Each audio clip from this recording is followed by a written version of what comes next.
The deepest level of hell is a frozen lake. Not fire. Ice. Thousands of souls are submerged to their necks, their own tears turning solid before they can fall, trapping their faces in permanent grief. This is the ninth circle, the bottom of a system that Dante Alighieri walked through as a living man, starting at the top and descending level by level until he reached this. Every level above it was built on the same principle. Whatever a person did in life, that thing becomes the instrument of their punishment forever. 9 circles, each one worse than the last. Level 1, Limbo. The first circle is not what most people picture when they think of hell.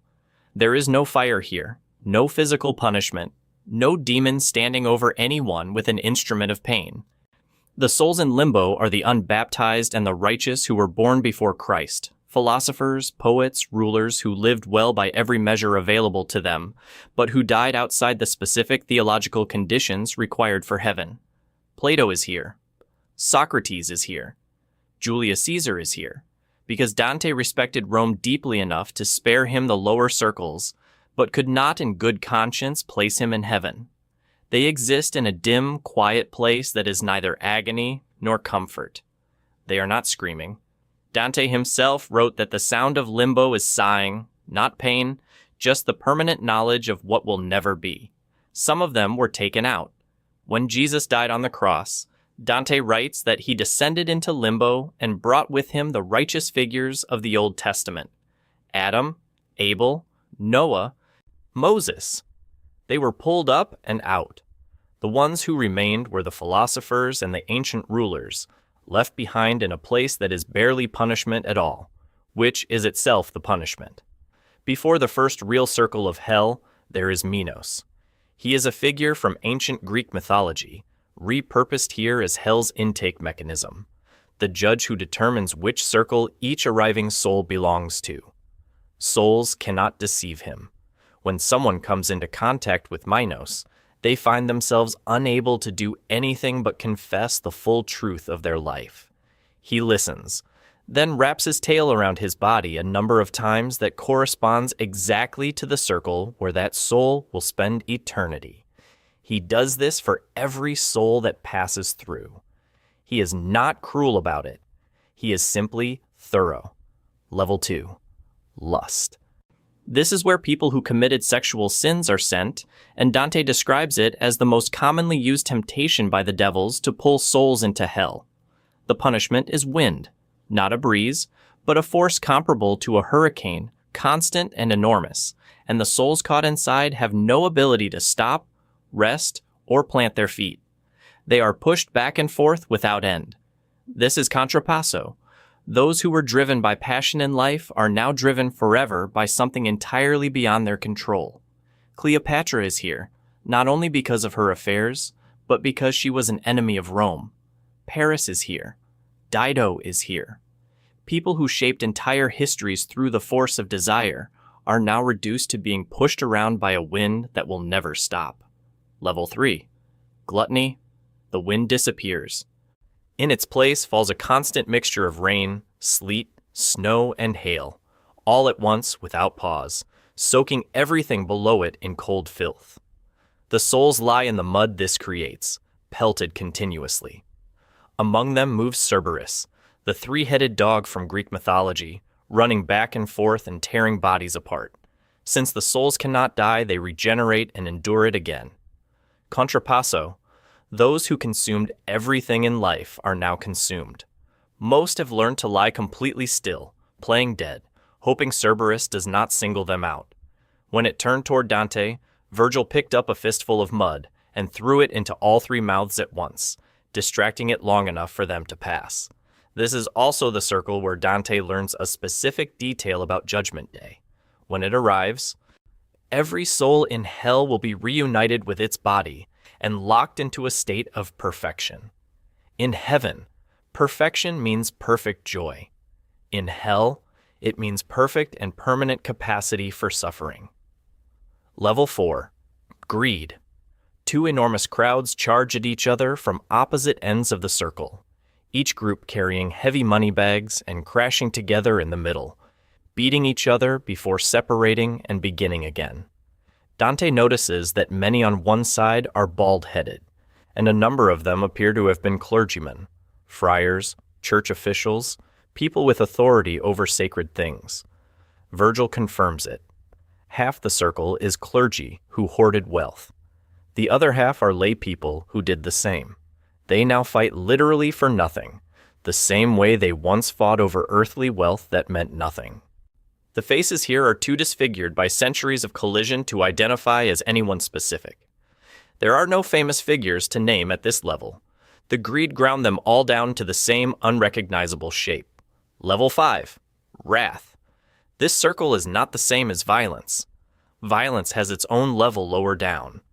Level 5 is for people who were simply mean, resentful, and angry as a condition of their lives. The landscape is a wide, dark mud sea, and the souls inside are constantly shoving each other down, clawing upward, forcing others under. Below the surface, entirely submerged, are the sullen, those whose anger turned inward rather than outward, and they cannot even scream. Only bubbles rise from the mud above them, which are the muffled sounds of the crying and lamenting they cannot release.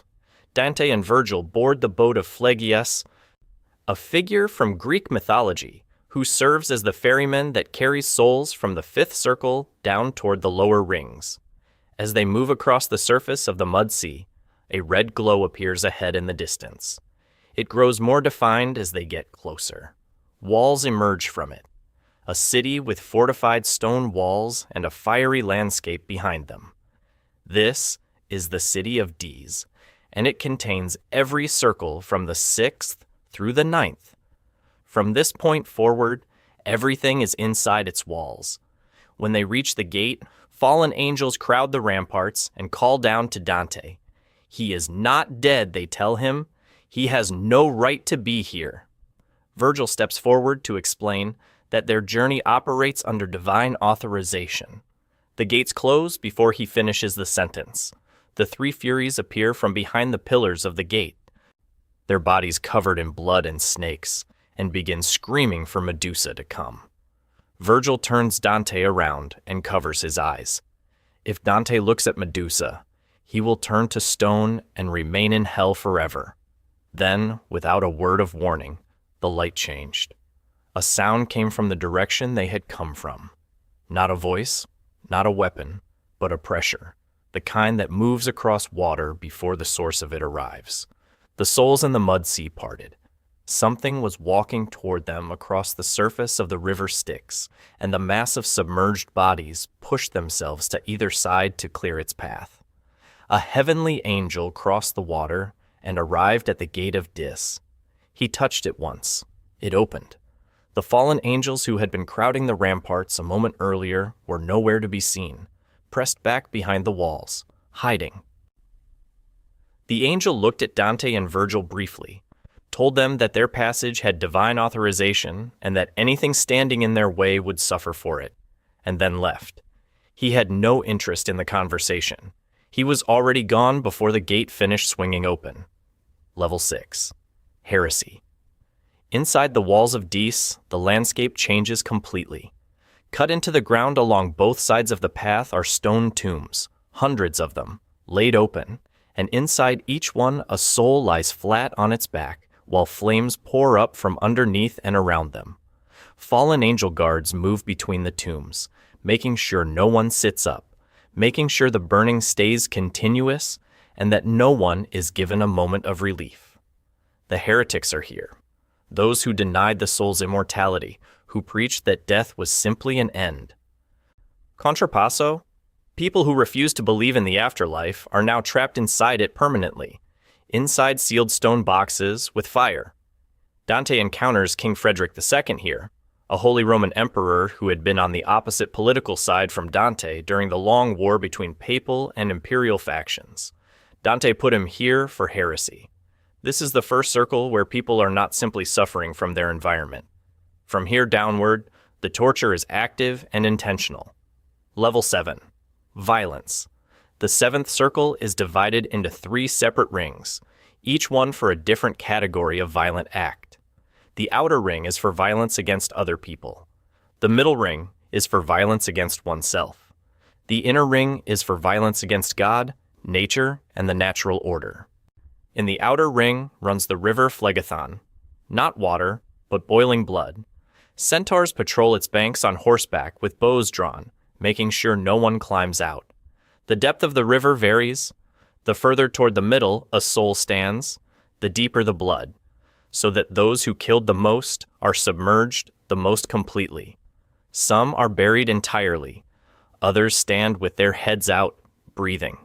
Alexander the Great is here, chest deep.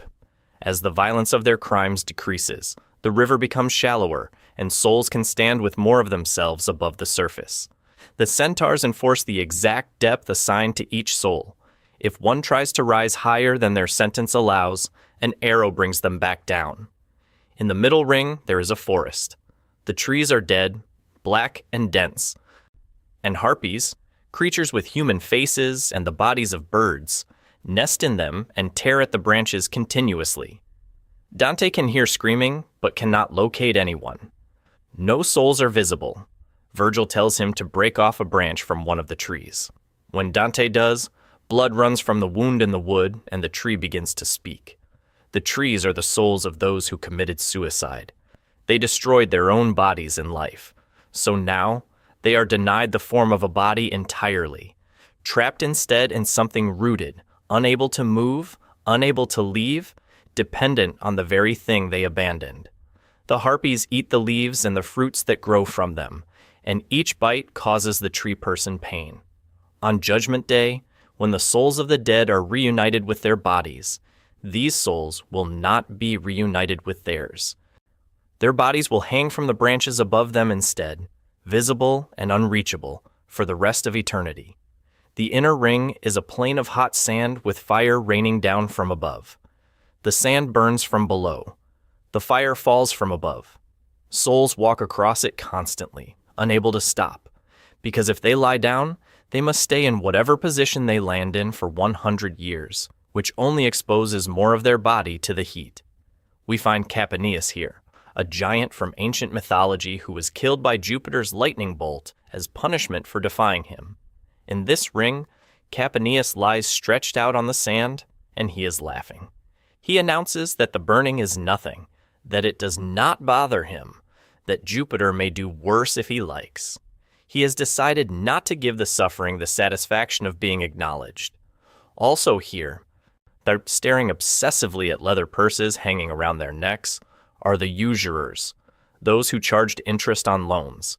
Dante places them here because they violated the principle that honest effort should produce reward. They made effort for nothing and collected reward for nothing, and so they burn. Level 8. Malabulge. The 8th circle is divided into 10 separate trenches, each one called a bulgia, each one built for a different category of fraud. The word malabulge means evil ditches. Dante and Virgil look down on them from above before descending, and what they see is a wide circular system of trenches cut into stone, with narrow stone bridges arching over each one. The first bulgia is for those who betrayed the people who trusted them through love. They are forced to run from one end of the trench to the other, while devils standing above them whip anyone who slows down. The second bulgia is a pit of human waste. Those who used flattery and deception to get what they wanted now exist submerged in the substance they most resembled in life, pushing each other down, fighting to stay above the surface of it. The third bulgia is for simoniacs, those who sold sacred things for money, church pardons, sacraments, positions of religious authority. The ground is full of small holes, and from each hole protrude a pair of legs with the feet on fire. The rest of the body is underground.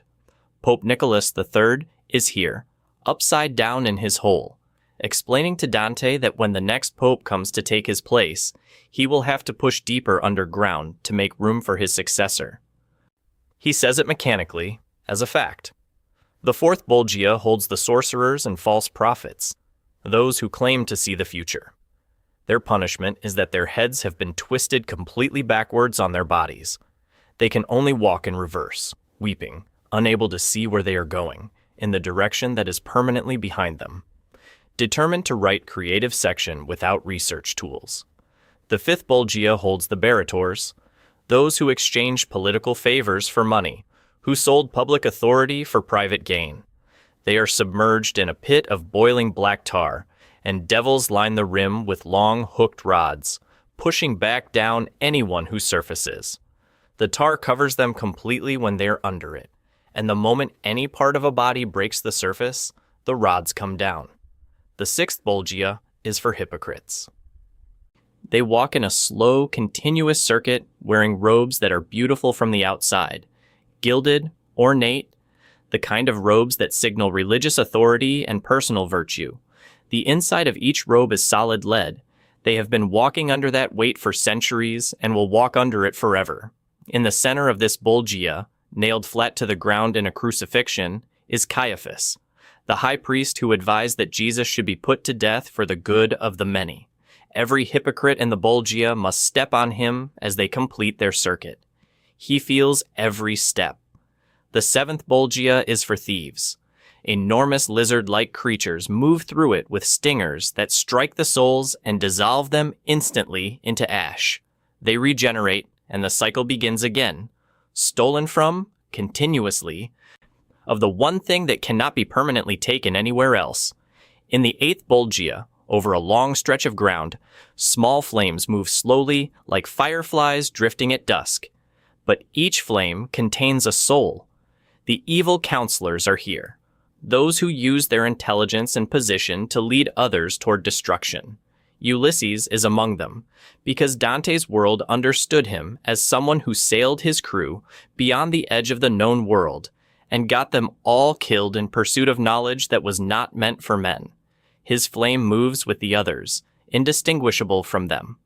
The ninth Bolgia contains the sowers of discord, those who deliberately fractured communities, families, religions, and nations.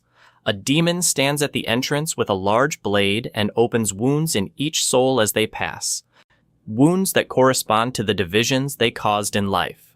The souls then walk the full circuit of the Bolgia while the wounds gradually close, arriving back at the demon just as they have healed and are opened again. The landscape behind them looks like the aftermath of every war in history compressed into a single field, every variety of torn and separated body part covering the ground. Dante places the prophet Muhammad in this Bolgia, split from chin to stomach, holding his own organs as he walks. He does so without editorial comment. The 10th and final Bolgia is for falsifiers and frauds of every kind, alchemists, impersonators, counterfeiters, liars. The darkness here is almost complete. Dante covers his ears because of the shrieking, which is constant and layered. The souls are covered in illness far worse than anything that existed on earth.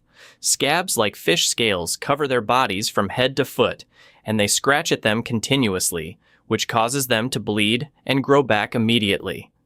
Level 9, Treason. Below Malebolge, at the absolute bottom of hell, is a frozen lake called Cocytus. It is divided into 4 regions, each one for a different category of betrayal. Those who betrayed their own family, those who betrayed their country, those who betrayed their guests, and those who betrayed their lords and benefactors. The souls here are frozen into the lake from the neck down. Only their heads protrude above the surface. They cannot move. They cannot turn away from anything. Their own tears freeze solid in the corners of their eyes before they can fall, so that their grief seals their faces in place and makes further weeping impossible. Some of them have their faces pressed against the ice, and their frozen tears have fused them to it. Dante encounters Friar Albergo here, a man he knew personally from his own life above ground, and who, as far as Dante knew, was still alive. He asks how this is possible. Albergo explains it. When a person commits a sin of sufficient gravity, a sin of deep and deliberate betrayal, the soul descends into the 9th level immediately at the moment of the act. The body continues walking around on earth, breathing and eating and appearing to live, but it is no longer inhabited. A demon takes up residence in it instead. This, Albergo says, is how demonic possession happens. He invited a man he had sworn to protect into his home and had him murdered at the dinner table. Deeper into the lake, Dante begins to feel a wind. It is steady and cold, and coming from the center, from somewhere ahead that they cannot yet see. Virgil tells him what it is before he can ask. It is not a natural wind. Nothing at the center of hell is natural. They keep moving toward it. Lucifer is enormous. The scale of him is architectural rather than creaturely. Dante compares his arm alone to the full height of a giant. He is embedded from the waist down in the ice at the absolute center of the frozen lake, which is the absolute center of the earth. He has 3 faces. The one facing forward is a deep blood red. The one on the right is a dark blackish color. The one on the left is bright burning yellow.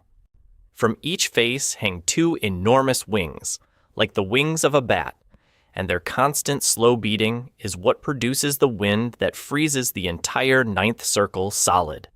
From each of his 3 mouths pours blood and tears together, running down his body in rivers.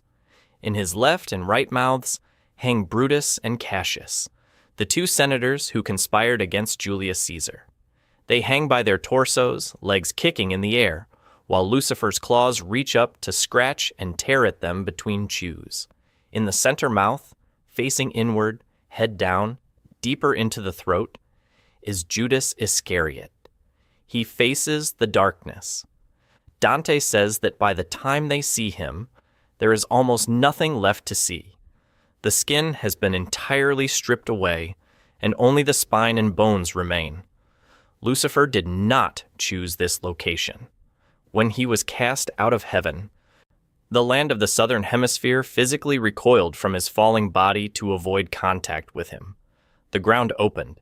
He fell straight through and became lodged at the center of the earth, his wings beating for eternity in a cold, dark room that he made himself.